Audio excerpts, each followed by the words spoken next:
GST சாலையில் தேனாம்பேட்டை முதல் சைதாப்பேட்டை வரையிலான 4 வழிச்சாலைக்கான மேம்பால கட்டுமான பணி. சென்னையில் வரும் ஞாயிறு முதல் 3 நாட்கள் போக்குவரத்து மாற்றம்.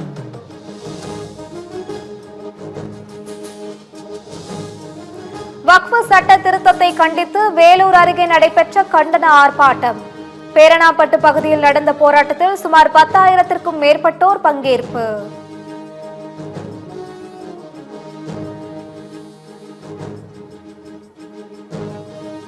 ஆந்திராவில் கிராமத்தில் உள்ள வயதான பெண்கள் உள்ளிட்ட அனைவரும் வெறும் கால்களுடன் நடப்பதை அறிந்த அரசு கிராமத்தில் அனைவருக்கும் காலணிகளை அனுப்பி வைத்து இன்ப அதிர்ச்சி கொடுத்த அம்மாநில துணை முதல்வர் பவன் கல்யாண்.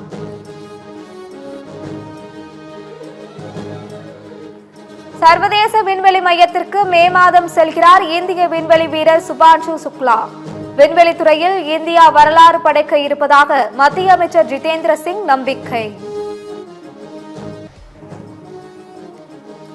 யுபிஐ பரிவர்த்தனைக்கு ஜிஎஸ்டி வரி விதிப்பு தொடர்பாக எந்த பரிசீலனையும் இல்லை, மத்திய அரசு விளக்கம்.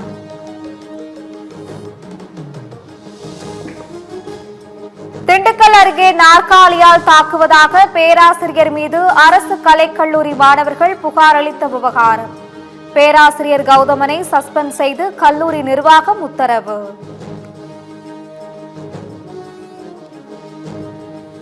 பழனியில் விமர்சையாக நடைபெற்ற தேசிய அளவிலான பழங்கால நாணய கண்காட்சி.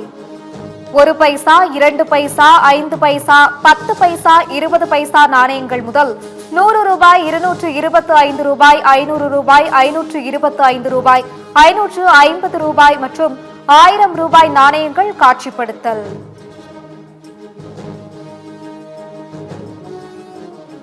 நெல்லை இருட்டுக்கடை அதிபரின் மகள் வரதட்சணை கொடுமை புகார் அளித்த விவகாரம். கணவர் பல்ராம் சிங் வரும் 21ஆம் தேதி விசாரணைக்கு ஆஜராக காவல்துறை உத்தரவு.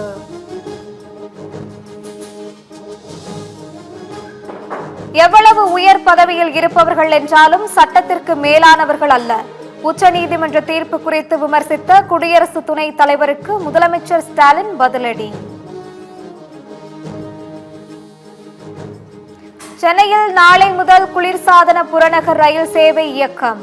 சென்னை கடற்கரை முதல் செங்கல்பட்டு இடையே 14 பெட்டிகள் கொண்ட ரயிலாக இயக்க தெற்கு ரயில்வே திட்டம். இன்னும் 2 ஆண்டுகளுக்குள் குலசேகரப்பட்டினத்தில் இருந்து ராக்கெட் விண்ணுக்கு ஏவப்படும். இஸ்ரோ தலைவர் நாராயணன் நாகர்கோவிலில் பேட்டி. பாஜக ஆட்சிக்கு முடிவுரை எழுதும் காலம் விரைவில் வரும். தமிழக காங்கிரஸ் கமிட்டி தலைவர் செல்வ பெருந்தகை பேச்சு.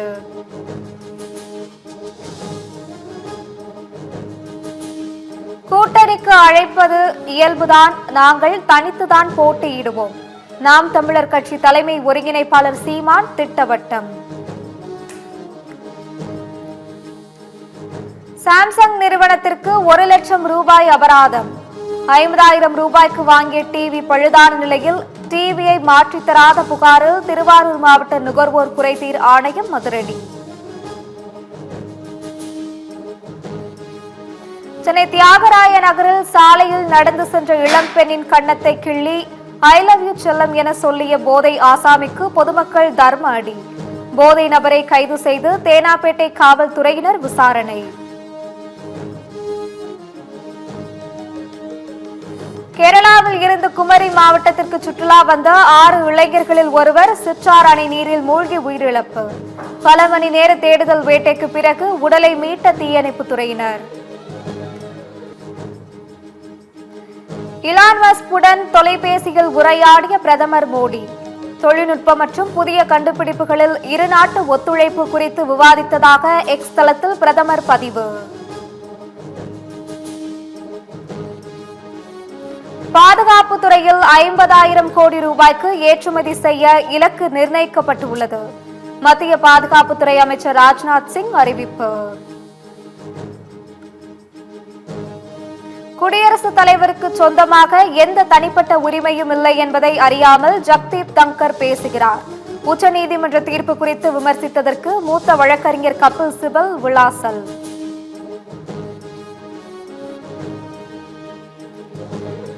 மராட்டியத்தை பாலைவனமாக்க பாஜக விரும்புகிறது.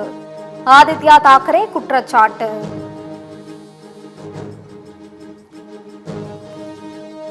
கர்நாடக அமைச்சரவை கூட்டத்தில் சாதிவாரி கணக்கெடுப்பு அறிக்கைக்கு யாரும் எதிர்ப்பு தெரிவிக்கவில்லை. அம்மாநில முதலமைச்சர் சித்தராமையா அறிவிப்பு.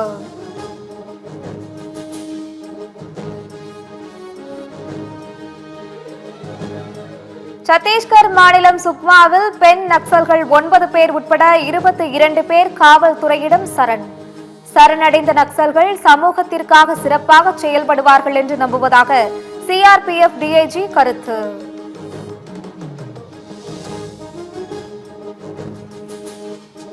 மங்களூரு உள்ளிட்ட கர்நாடகாவின் கடலோர பகுதிகளில் வக்ஃபு சட்ட திருத்தத்துக்கு பரவலாக எதிர்ப்பு. மங்களூருவில் நடைபெற்ற மாபெரும் கன்னட பேரணியில் லட்சக்கணக்கானோர் பங்கேற்று முழக்கம்.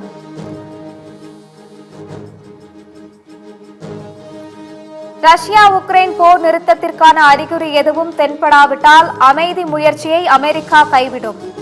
வாரக்கணக்கில் அமைதி ஒப்பந்த முயற்சியை தொடர விரும்பவில்லை என்றும் அமெரிக்கா எச்சரிக்கை.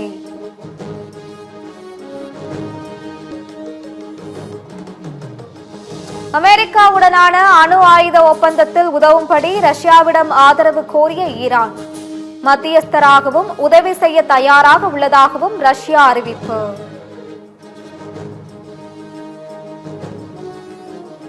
GD4 யூரோப்பியன் சீரிஸ் கார் பந்தயத்தில் கலந்து கொள்ள உள்ள நடிகர் அஜித்குமார் ரேஸிற்கு தயாராகும் வீடியோவை இணையத்தில் வெளியிட்ட அஜித்தின் நிறுவனம்.